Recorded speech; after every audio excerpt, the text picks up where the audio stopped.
Ya los leo. Ok, mientras ahí habilitan la cámara, quiero saludarlos. Bienvenidos esta noche. Vamos a aprovechar que nos toca estar desde casa, cuidando la salud, cuidando a la familia, para poder aprender.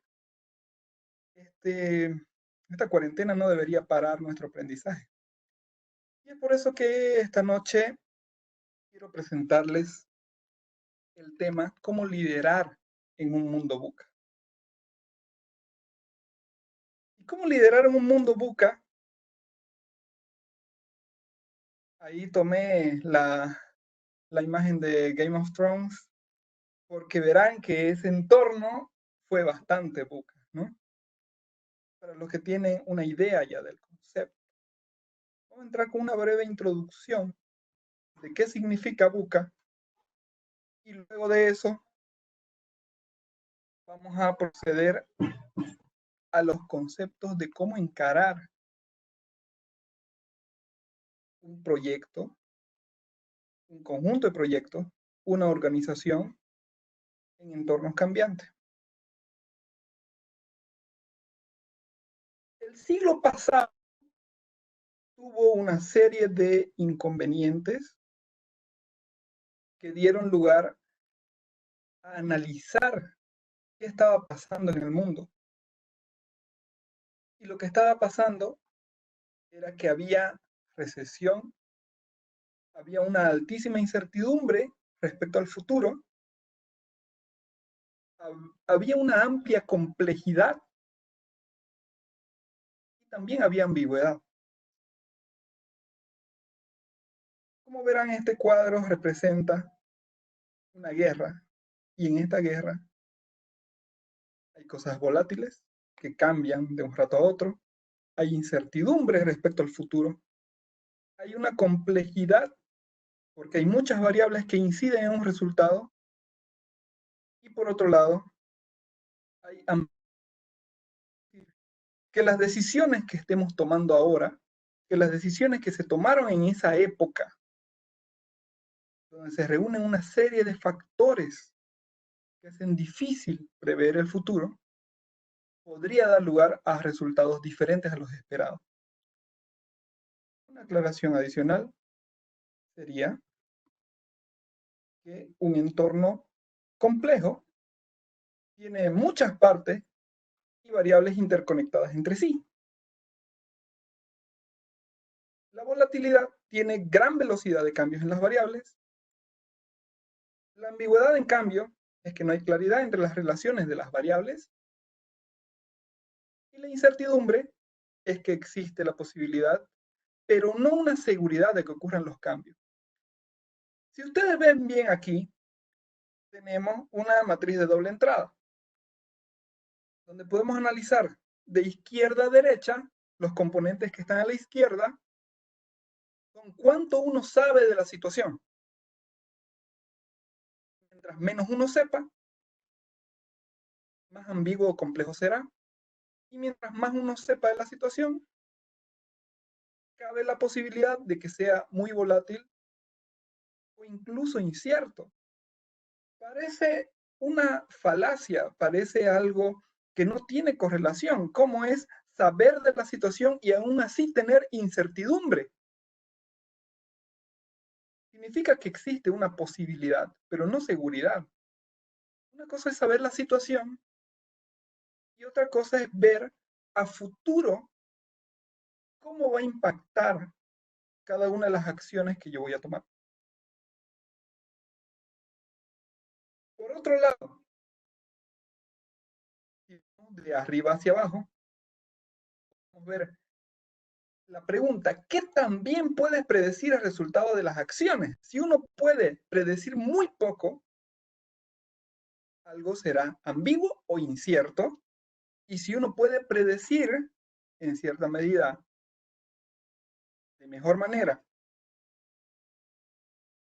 el resultado de las acciones, será complejo o volátil. Entonces eso ya comienza a tener más sentido, ¿no? que yo puedo entender que hay un resultado de cada una de las acciones que yo hago, pero por otro lado es cuánto yo sé de la situación. Entonces, si nosotros volvemos al pequeño gráfico que tenemos aquí,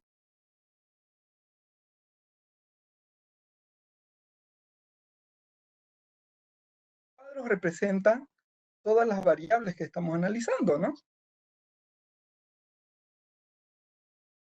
Volátil. ¿Por qué es volátil?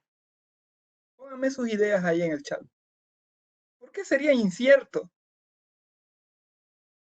Fíjense, la persona que está a caballo en la izquierda está intentando dirigir a un conjunto de personas. ¿Lo está logrando? ¿Podríamos decir que está logrando algo? En esa situación caótica, cuando inciden muchas variables para nuestra decisión, se comporta de manera compleja. ¿Y qué es lo que podemos hacer para sobrellevar todo esto? No todas las soluciones van a funcionar de la misma manera. Parte de la historia era que las crisis se dieron en ciertos momentos clave, en la crisis de los años 20, en momentos anteriores cuando hubieron las guerras mundiales, se decían que era un entorno buca. No se sabía qué iba a pasar. Podrías tener ciertas certezas de tu presente inmediato, 2 semanas hacia adelante, 3 semanas hacia adelante, tal vez un mes. ¿Y cómo creen ustedes que encaran las empresas la planificación estratégica si tenemos este tipo de complejidades? Respondiendo a la pregunta de Catalina, nuevamente, ¿qué es buca? Lo tenemos en esta lámina. Buca es la abreviación de un entorno, de una situación en un momento dado de la historia, donde al mismo tiempo podemos encontrar una alta volatilidad, alta complejidad, alta incertidumbre y alta ambigüedad. Incierto en inglés es uncertainty y por eso es buca. En español sería bica. ¿Hay alguna pregunta ahí? Okay, seguimos.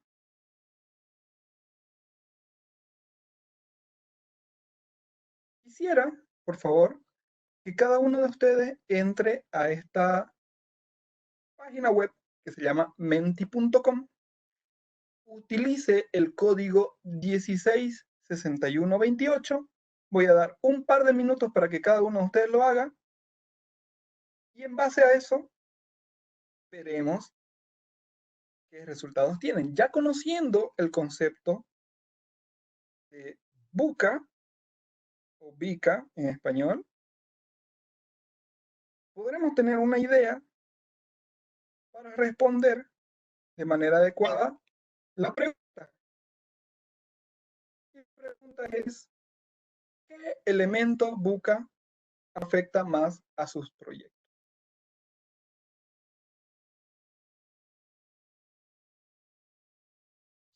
Respondan, entren a la página web menti.com. Una vez ahí, pongan el código 166128.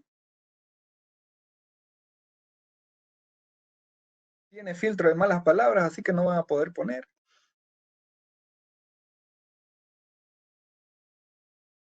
Y esto se va a ir acumulando. Pueden poner hasta 3. Excelente.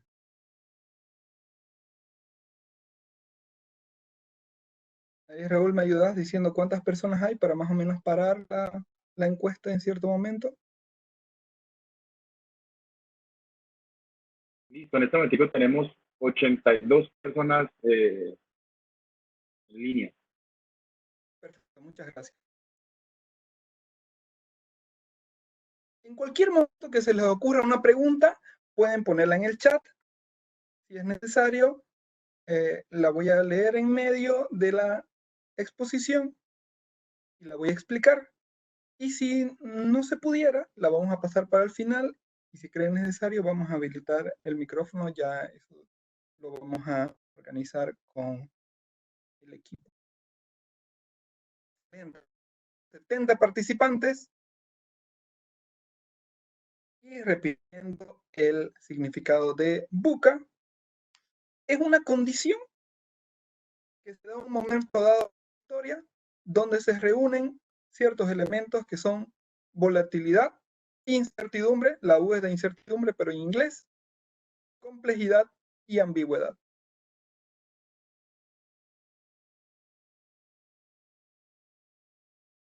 Entonces tenemos 79 personas que han participado de las 80 y tantas ahora, y el que más se repite, como ustedes podrán ver, es incertidumbre, ¿no? Algunos otros dirán que afecta mucho más la cultura, desconocimiento, cambio de personal, manejo de personas, optimismo, falta de apropiación. Qué interesante. El conjunto de personas que trabaja con nosotros tal vez no se apropie del problema, tal vez no se apropia de su propio trabajo, valga la redundancia. La economía, las redes cambiantes, manejo de personas, falta de compromiso, planificación, inconsistencia. Interesante. Muy bien, vamos a pasar nuevamente a la presentación.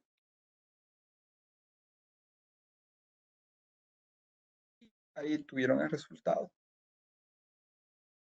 Lo acabamos de leer. Quiero mencionarles que uno de los enfoques para poder encarar esto, y he tenido la oportunidad de estudiarlo muy a fondo, es el tema del comportamiento humano. El comportamiento humano se ha demostrado que es 70% basado en emociones. De hecho, hubo un profesor universitario que comenzó a preguntar a sus alumnos que qué porcentaje de nuestras decisiones eran racionales y qué porcentaje era emocional. El profesor respondió, a diferencia de los alumnos, que el 100% de las emociones, de las decisiones son emocionales, pero que se justifican lógicamente. La lógica la utilizamos para justificar. En principio, cuando escuché por primera vez este concepto, estuve en contra. Comencé a analizar y dije, es una exageración, es solamente para llamar la atención de las personas y decir que, bueno, las emociones al final son bastante importantes, pero no podría llegar al 100%. Pero estudiando mucho más a fondo acerca de aquellas personas que habían tenido un accidente y habían tenido un traumatismo en el cerebro, en cierta parte de su lóbulo frontal, esto hizo que ellos sean incapaces de conectarse con sus emociones, pero específicamente la amígdala, que se conecta con el lóbulo frontal.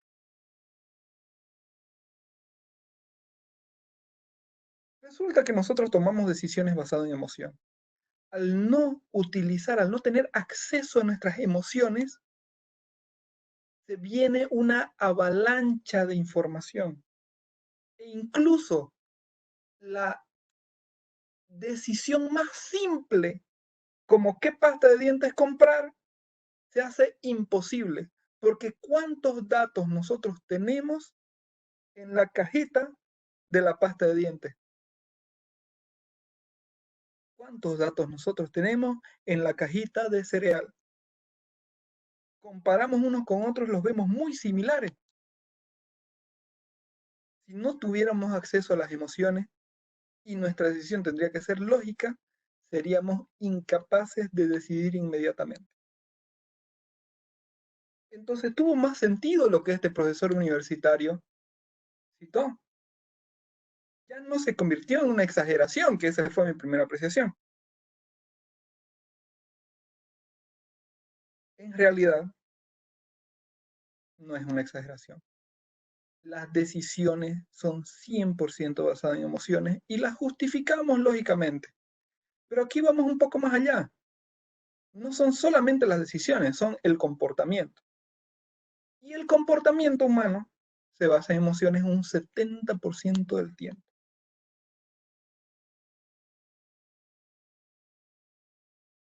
Este señor, Plutchik, comenzó a analizar aquellos deseos, aquellas emociones más básicas que están en el centro de este dibujo y podemos encontrar furia, odio, pena, asombro, terror, admiración, éxtasis y vigilancia.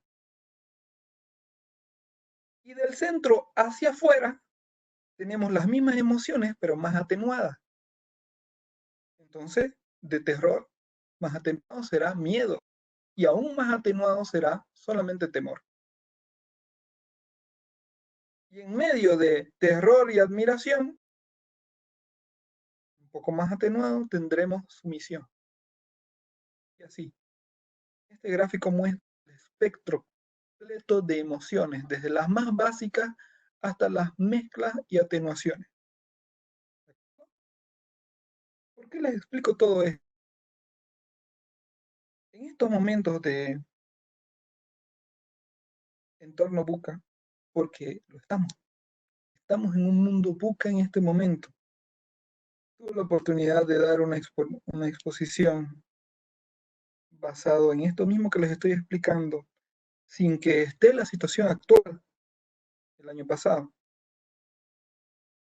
Pero ahora se ve mucho más fácilmente. Tenemos acceso a información muy fácilmente, pero también tenemos acceso a desinformación con la misma facilidad.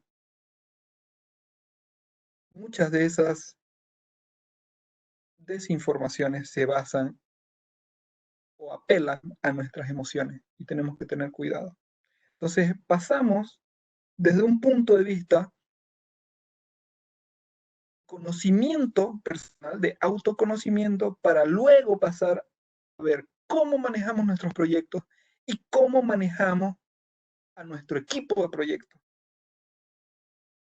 Porque esto es algo que no me canso de repetir. Nosotros no gestionamos proyectos, nosotros gestionamos personas que gestionan proyectos. Nuestra gestión es de personas. Y en este momento de cuarentena, en este momento crítico, con seguridad lo estamos viendo mucho más cercanamente. Tenemos aquí el mismo gráfico con emojis para que entiendan millennials que están asistiendo, millennials y centennials que están asistiendo a esta charla.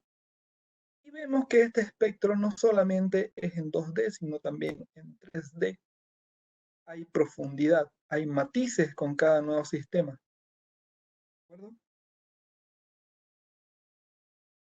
Tenemos una curva de transición cuando nosotros tenemos un cambio. En primer lugar, nosotros hemos experimentado una fase de resistencia que se da un rechazo pasivo. O sea, no hago nada, pero rechazo la idea. Esto se soluciona a través de la estrategia de información y escucha.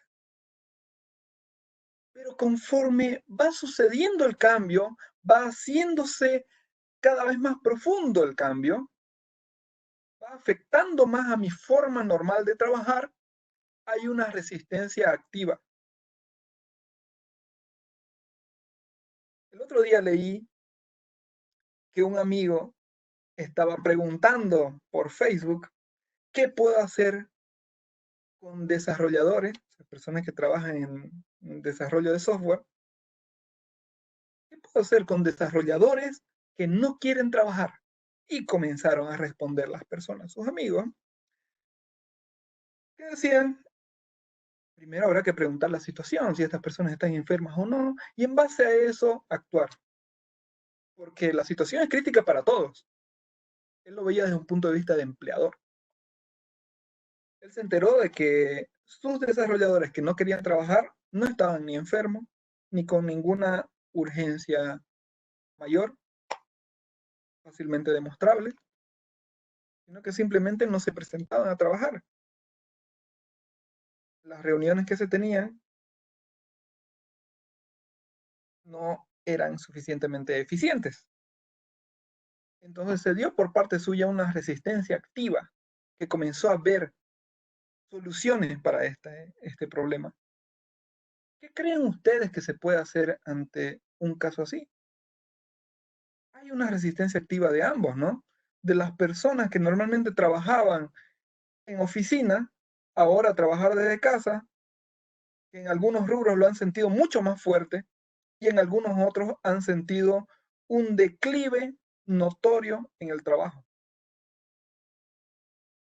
La estrategia que se sugiere es despedirse del pasado para poder pasar a la fase de exploración. Y en esta fase de exploración veré de ocupar una estrategia de canalización de energía positiva. Para luego llegar a la fase de compromiso. ¿Compromiso para qué? Para que se adopte el cambio. Y para la adopción del cambio hay metodologías. Hay la metodología de Huckme, ¿lo conocen alguno? Y la de Atkar, de Prosai.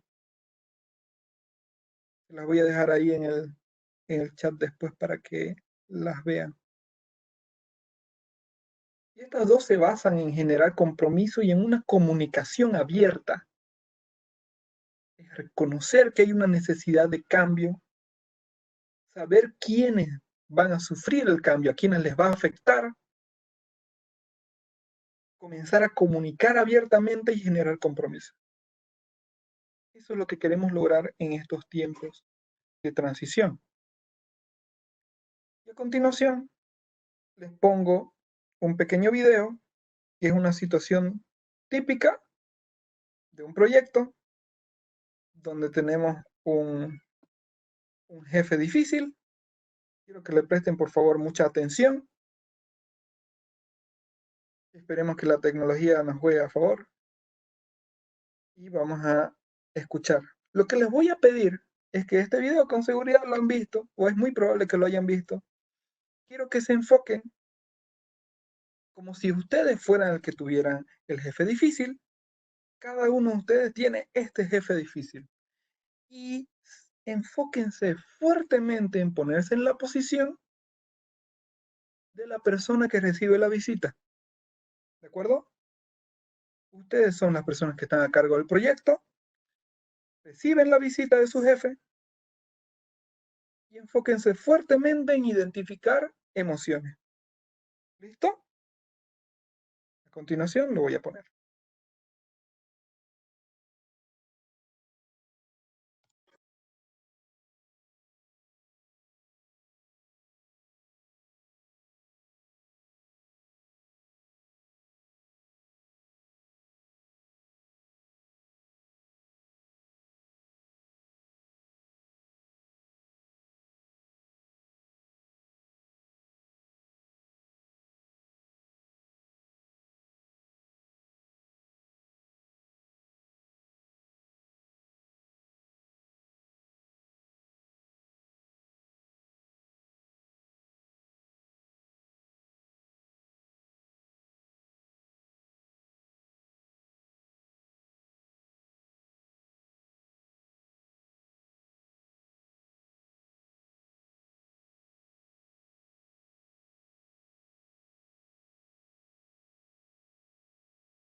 Dijeron que no hay audio. Ya lo veníamos probando con Raúl y no vimos la manera de poner audio.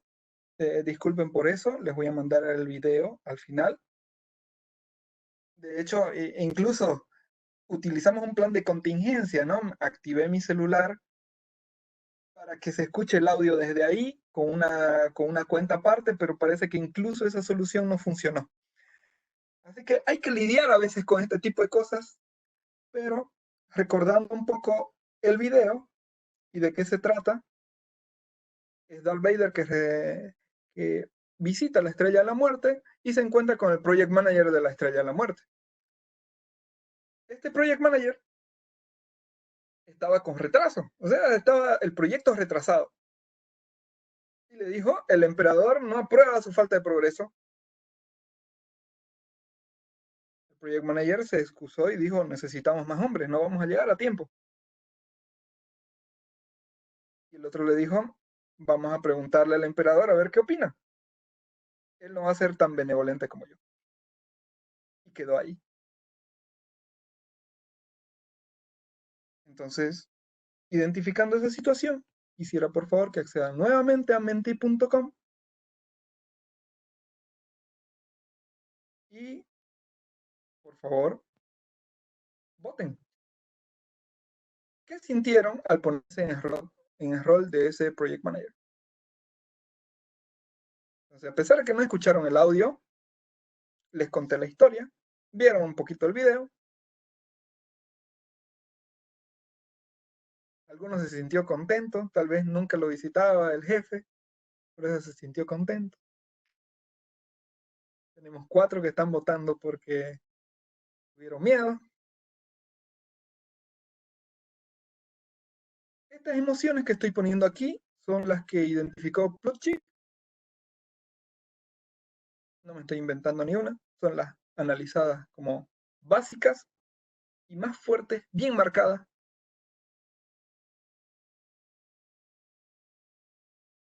Tenemos 34 votos hasta ahora.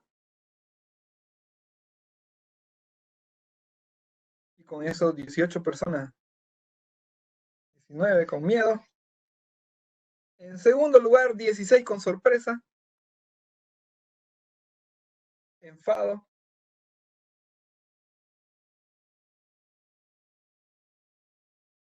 Cada persona reacciona de manera diferente. Si bien algunos de ustedes podrían sentir miedo en esa situación, otros simplemente se estresan aunque no sienten miedo. Y ese estrés puede ser una mezcla de cosas. Puede ser una mezcla de sorpresa, tristeza, enfado, pero tal vez no sienten miedo como tal. Algunos otros sí, porque ya vieron qué pasaba con aquellas personas que no hacían caso, ¿no? Las mataba.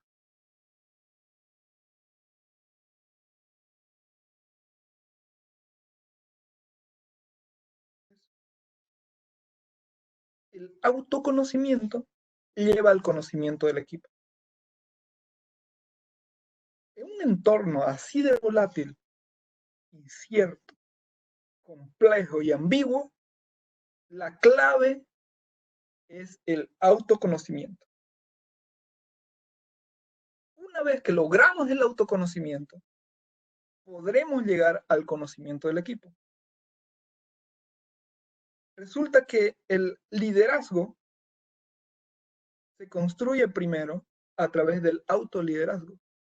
Hay un libro un poco difícil de leer, pero muy útil. Difícil de leer por la complejidad del lenguaje. Las siguientes versiones ya mejoraron. Es el de inteligencia emocional de Daniel Goleman.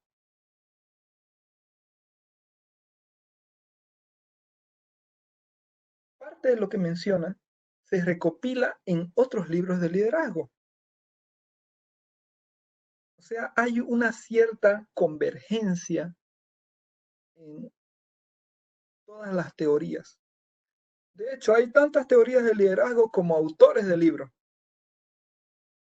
Pero todos coinciden más o menos en lo mismo. Y tengo a mano, no tengo habilitado no tengo habilitada la cámara, pero tengo a mano el libro de The Servant Leader y un libro de SDI.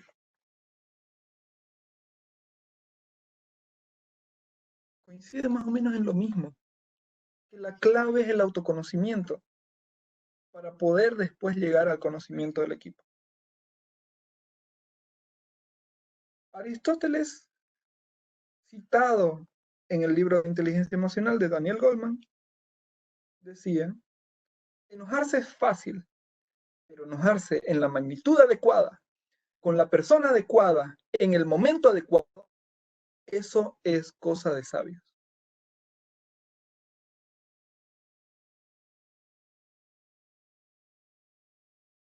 Fíjense la complejidad de esto.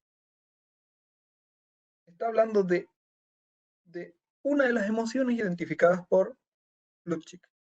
Es solamente una, hablando del enojo. Lo mismo pasa con cualquiera otra de las emociones.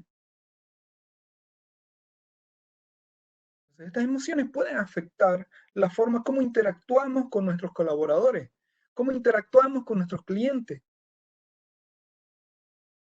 Pero ¿nos damos cuenta?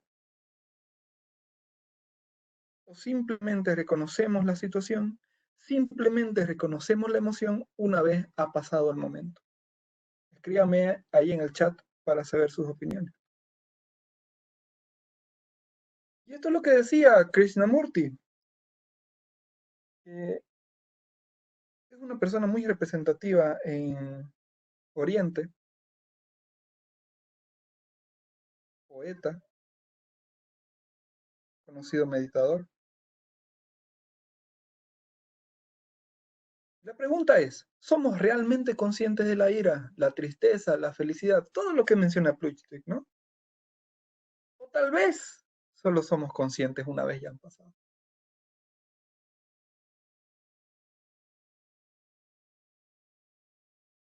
Y ahí mencionando uno de los comentarios es, ¿por qué los demás ven?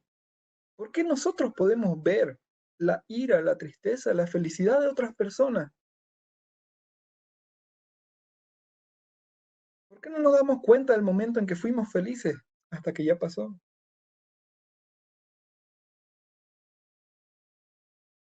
Recuerdo que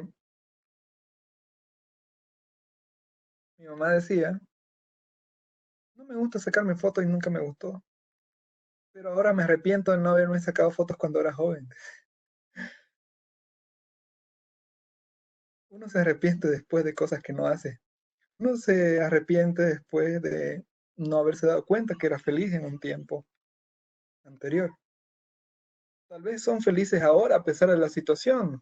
Tal vez son felices ahora a pesar de este entorno buca y no se están dando cuenta. Tal vez están ayudando a sus equipos a lograr cosas. Tal vez están en sus casas sin poder trabajar, pero tal vez atendiendo esa área olvidada muchas veces, que es la familia. Tal vez están atendiéndose a ustedes mismos. Necesitaban desestresarse. Tal vez necesitaban capacitarse, necesitaban retomar ese libro que estaba ahí en el estante, que lo habían comprado en la última feria del libro, en el último congreso de PMI, y que ahora recién están viendo la oportunidad de leerlo. Tal vez están trabajando como nunca en estos momentos porque el trabajo que ustedes hacen ahora es crítico, porque sostienen la operación de muchas empresas que están buscando trabajar, sobre todo en el rubro de tecnología. Ciertamente la situación ha cambiado, pero ¿se están dando cuenta de sus emociones ahora?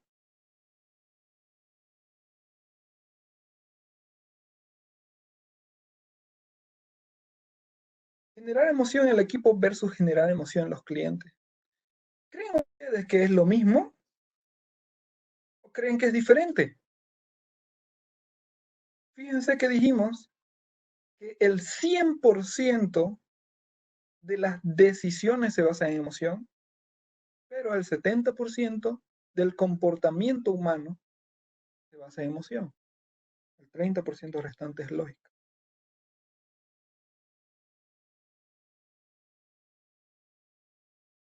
Y una cosa es las decisiones que nosotros tomemos y otra cosa es qué es lo que nosotros generamos.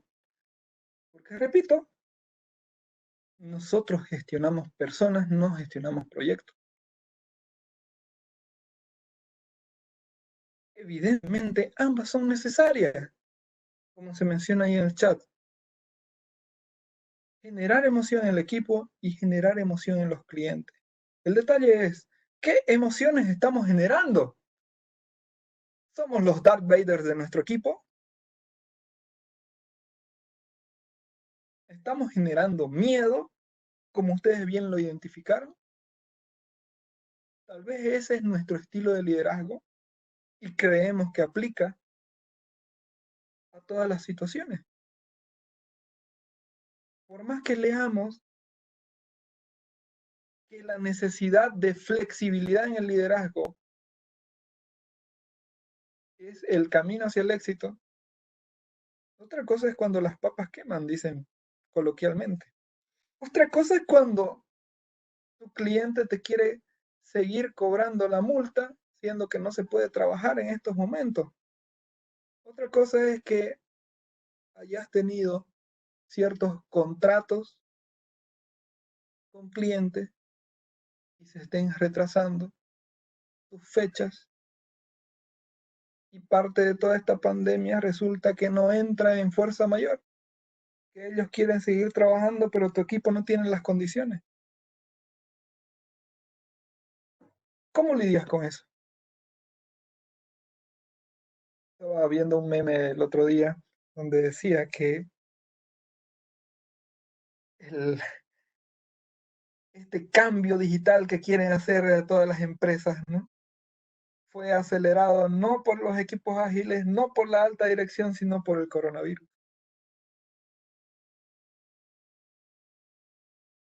Es muy probable que estemos trabajando diferente ahora, pero solamente estamos buscando cómo trabajar o estamos buscando cómo gestionar las emociones del equipo o del cliente.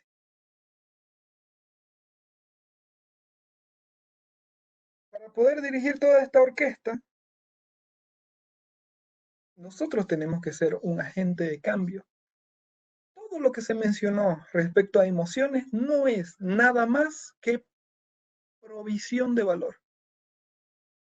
Proveer valor propone, pone en la mente las emociones correctas para las personas. Y eso nos puede ayudar a convertirnos en un agente de cambio.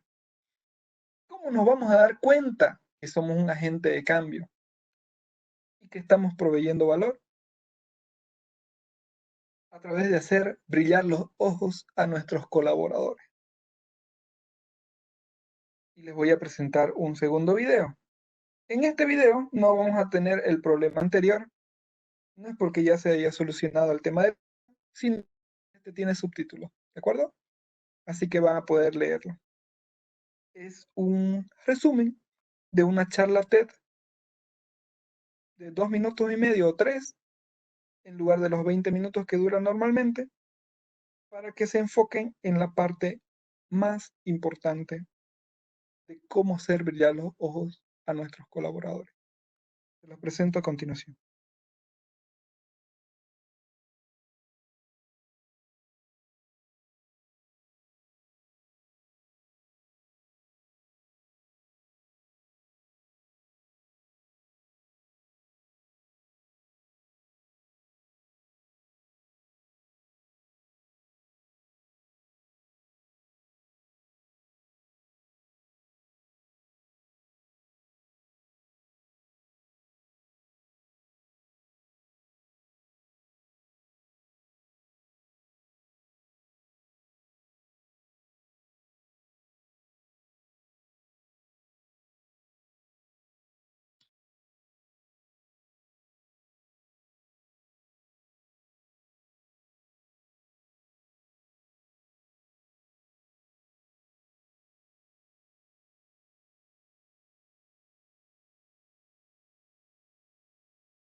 Bueno, haciendo eco de la consulta de uno de los participantes, el video de la charla TED se llama Música Clásica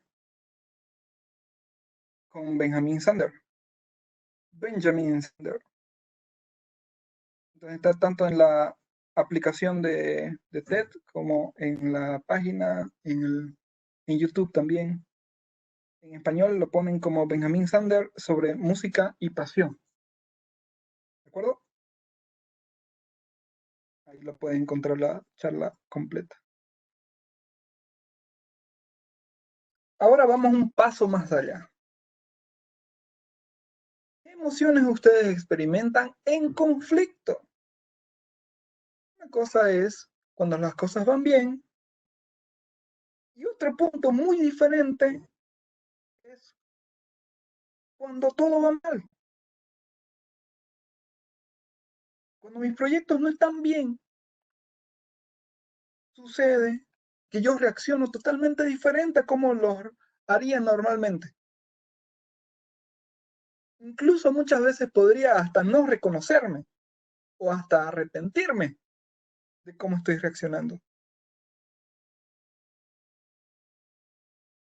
En algunas ocasiones somos presas de nuestras emociones. Y parte de las cosas que suceden en conflicto es que las otras personas también se comportan diferente en conflicto. ¿Qué quiero decir con esto? Quizás que yo tomo con mi equipo de trabajo, que todos son project managers, es cuando sucede un conflicto, ya sea con cliente, con proveedor o de manera interna con el equipo de trabajo o con alguna otra área, es preferible que te levantes del asiento, vayas a su escritorio y converses con esa persona. O en última instancia, levantar el teléfono y hablar, en vez de escribir un correo para solucionar una situación. A las malas tuve que aprender que los problemas no se solucionan por correo. Generalmente ¿No? sí. Te serví poquito. ¿Hay alguna consulta ahí? Okay, muchas gracias. Sigo. Resulta que los problemas se agravan cuando yo intento poner una solución por correo. ¿Por qué? Porque el 70% de la comunicación, del comportamiento humano, es emocional. Al escribirlo yo no pongo ninguna emoción. Y si me equivoqué y dejé el blog de mayúsculas activado, pensarán que les estoy gritando y simplemente me equivoqué. Entonces es preferible solucionar problemas hablando y poner los acuerdos por escrito en correo. Tal y como lo hablamos, debería proceder con correo. ¿Qué hacen ustedes para sus emociones durante el conflicto? ¿Qué hacen ustedes para identificar qué es lo que está sucediendo o para sobrellevar esta situación? ¿Han tomado la misma solución que yo he hecho? ¿Que aprendí a las malas? Cuéntenme experiencia por el chat, por favor.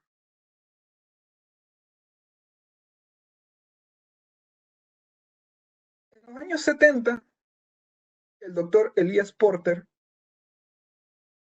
desarrolló su tesis doctoral basado en el comportamiento humano y determinó que habían tres grupos básicos dentro de las personas que él comenzó a analizar. Analizó a cientos y cientos de personas y siempre terminaban cayendo en, en algunas de estas tres categorías. ¿Categorías de qué? De motivación. Las personas o bien eran altamente motivadas por conseguir cosas por alcanzar metas, por el desempeño, o por el contrario, o en contraposición, eran motivadas muy fuertemente por hacer que los demás destaquen. Y la tercera es que las personas puedan estar motivadas por la lógica y los procesos. Son tres motivaciones básicas. Después de ese análisis, hubieron unas cuantas personas que no caían en ninguno de estos tres espectros, sino caían en una mezcla. Y de ahí se determinó que eran 7. Entonces él, ya contento con su modelo, dijo, al final son 7 clasificaciones, los 3 colores básicos y mezcla de esto. Una mezcla parcial o una mezcla completa entre los 3. Y después cae el problema del conflicto. Cuando sucede el conflicto, pareciera que cambia la motivación, pero es solamente durante el momento de conflicto. ¿Y esto qué quiere decir? Que nuestro comportamiento, las emociones que nosotros proyectamos son diferentes de acuerdo a qué es lo que amenaza nuestra motivación. Este modelo se llama SDI, por si no lo conocían. Realmente lo he encontrado útil. Y bueno, hay otros más, ¿no? Tenemos Myers-Briggs, tenemos DISC, tenemos otros modelos adicionales. Pero este es el que yo he visto más consistente a lo largo del tiempo. Entonces, ¿me dejo llevar por la emoción o tengo una emoción? Para responder eso, les diría que hay una serie de herramientas que me ayudan de pasar de la inteligencia emocional conceptual, del entendimiento de cuáles son esas herramientas, y cómo puedo desarrollar esa caja de herramientas, a la agilidad emocional. Y hay un libro espectacular de agilidad emocional que me lo recomendó un amigo que se dedica a correr. Entonces, genial cómo se puede utilizar la agilidad emocional para utilizar las herramientas de inteligencia emocional. Es entender cuándo debo usar qué herramientas para ser más efectivo en mi interacción con las demás personas. Y eso es lo que me va a servir en estos momentos. Y parte de entender estos conceptos es que, resumiendo todo este tema de inteligencia emocional, es que hay algunas herramientas de inteligencia emocional internas y hay otras externas. Hay algunas propias que son, por ejemplo, la automotivación. Tengo que ser capaz de automotivar. Pero hay otras externas que son la empatía, por ejemplo. Entonces, el hecho de conocerlas no significa que voy a saber cómo ocuparlas. Para eso, les recomiendo mucho que lean este libro de agilidad emocional, para que sepan cómo ocuparla. ¿De acuerdo? Hay también algunas herramientas duras para mantener al equipo emocionado. Herramientas duras serían, por ejemplo, un establecimiento desde directorio de salario emocional. Entonces, a pesar de que parezca una herramienta blanda, es decir, te voy a premiar con un día libre, te voy a premiar con horario en ciertos momentos, o con algún diploma de reconocimiento, a pesar de que netamente apelan a la emoción de la persona, porque no le están pagando adicional y no necesita costar mucho el salario emocional, pero sí es algo de empatía de la organización hacia el empleado.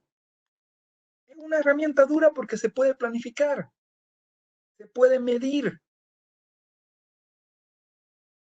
se puede programar basado en las necesidades de las personas.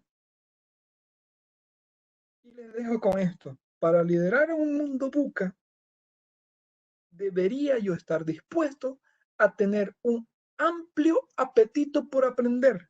Lo deben estar viviendo ahora más que nunca, muchos de ustedes.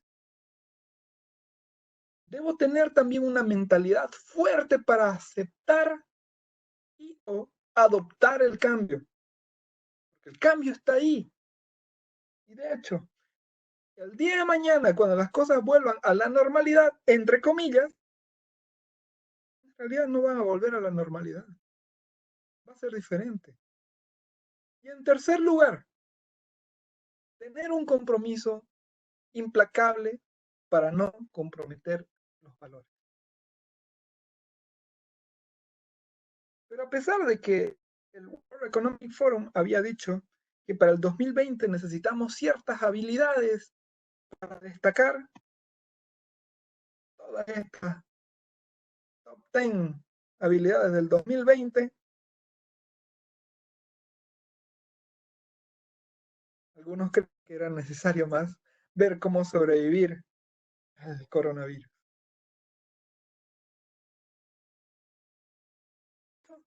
Y bueno, si tienen consultas, pueden dejarlas en el chat. Tenemos unos minutos para la consulta. Ahí tienen también. Ya tenemos una pregunta, Cristian. Voy a habilitarle el audio a la persona que va a realizar la pregunta. Daisy, listo, ya tienes el audio habilitado.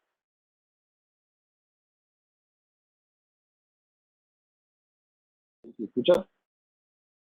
Sí. ¿Ahí me escuchan? Sí, Hola, adelante. hola. Listo, ya. Hola, Cristian, ¿cómo estás? Muy interesante la conferencia. Yo tengo por aquí una preguntita. Dame un momentico. Es que la tenía aquí redactada y me embolató. Ya. De todo lo que hemos visto, ¿cuáles son las habilidades que los líderes necesitan en un entorno empresarial para un rápido cambio? Digamos que cuando vamos a implementar VUCA en una organización. Bueno, muchas gracias. Ahí aclarando un poco, no es que nosotros podamos o debamos identificar si algo es VUCA o no. Es el mundo, es nuestro entorno. Nosotros estamos viviendo en un entorno VUCA. Entonces, parte de la recomendación es que la planificación estratégica ya no puede ser a 5 años, ya no puede ser a 10 años. La planificación estratégica, incluso la planificación estratégica anual, debería ser para los siguientes 6 meses. No pasar de esto. ¿Por qué? Porque el mundo está cambiando de maneras en las que no esperamos. Y ya no es el mundo en el que el pez grande se come al pez chico, sino que el pez más rápido se come al pez más lento. Para eso es no solamente enfocarnos en los resultados de nuestros proyectos, sino también ver la estrategia y cómo la estrategia está bajando a estos proyectos. Y si nosotros no planteamos la estrategia, sino que es el cliente que nos plantea por hacer, que nos encarga hacer un proyecto para ellos, deberíamos apoyarlos en decirles qué valor aporta nuestro proyecto a su estrategia. Espero haber respondido tu pregunta. Sí, me queda más claro. Gracias, Cristian. Daisy, muchas gracias. Tenemos espacio para unas preguntas. Sí, tenemos otra pregunta. Voy a habilitar el micrófono a Sujei Arana. Ya lo tiene habilitado, Sujei. ¿Ya puedes hablar?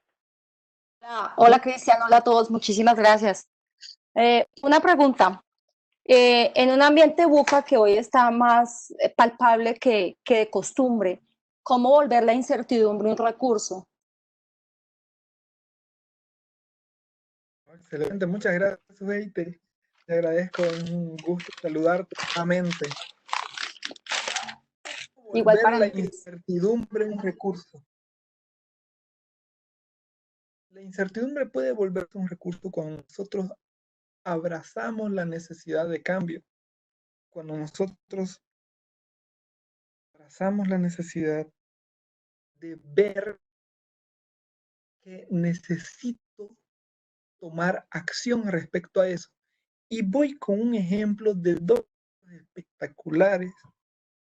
Uno se llama Powerful, que es escrito por una de las altas directivas de Netflix, y el otro se llama How Google Works, escrito por uno de los que estuvo en la alta directiva de Google. Estos dos libros son bastante diferentes, pero coinciden en algo. Y dicen, nosotros no podemos contratar a personas que se hayan capacitado 4 años en algo porque en este momento su conocimiento ya es obsoleto. Lo que necesitamos son personas inteligentes y versátiles. ¿Para qué? Para que se den cuenta, en primer lugar, que ellos no lo saben todo, que el conocimiento es exponencial porque se como la ley de Moore, que era hecha para que los chips reducían de tamaño año a año a la mitad y duplicaban su capacidad. Esa es la ley de Moore. Cada año sucedía así. Eso no solo se aplica para chips, sino se aplica para conocimientos. Los conocimientos crecen exponencialmente. Ambos libros dicen, para contratar a las mejores personas, no es solamente un culture fit, no solamente que se adapte a nuestra cultura, sino que sean suficientemente versátiles para darse cuenta que el mundo está cambiando y que yo necesito abrazar el cambio. Que las personas necesitan darse cuenta de ser versátiles, apoyarse en expertos en distintas áreas, y eso es ser inteligentes también. Inteligencia y versatilidad. Eso es lo que las empresas número 1 en innovación. Y eso es lo que aplica en estos momentos que se sienten más buca que nunca.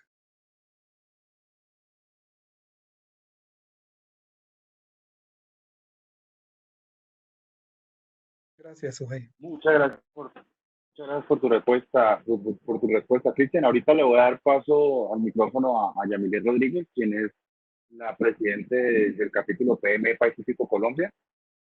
Hola, Yami, ya tienes el micrófono habilitado, ya puedes hablar. Hola Raúl, gracias. Gracias Cristian por tu ponencia el día de hoy, por apoyarnos como siempre en los capítulos latinos y otros. Agradecerle a todos los asistentes por darse el tiempo hoy en medio de tanta información en este entorno buca que lo vemos más que en otros momentos. Y invitarlos al webinar del mes de mayo, que está a cargo del capítulo Bahío, que se va a tratar, a ver si recuerdo, que se va a tratar qué hay de nuevo en PMI y Bradline, reduciendo la brecha entre el diseño y la ejecución de la estrategia. Entonces, invitarlos a que nos sigan acompañando en estos espacios. Tanto el capítulo Pacífico como todos los capítulos de la región estamos trabajando en generarles contenido que puedan acceder desde sus casas, con el apoyo de todos los conferencistas que nos han acompañado en otros momentos. Seguirlos invitando para que toda esta información sea valiosa en estos momentos que estamos pasando y que se sientan acompañados y apoyados de nosotros y de lo que podamos hacer en los entornos de proyectos. Muchas gracias. Gracias, Yamilet. Muchas gracias. Te agradezco mucho. Para mí ha sido un placer.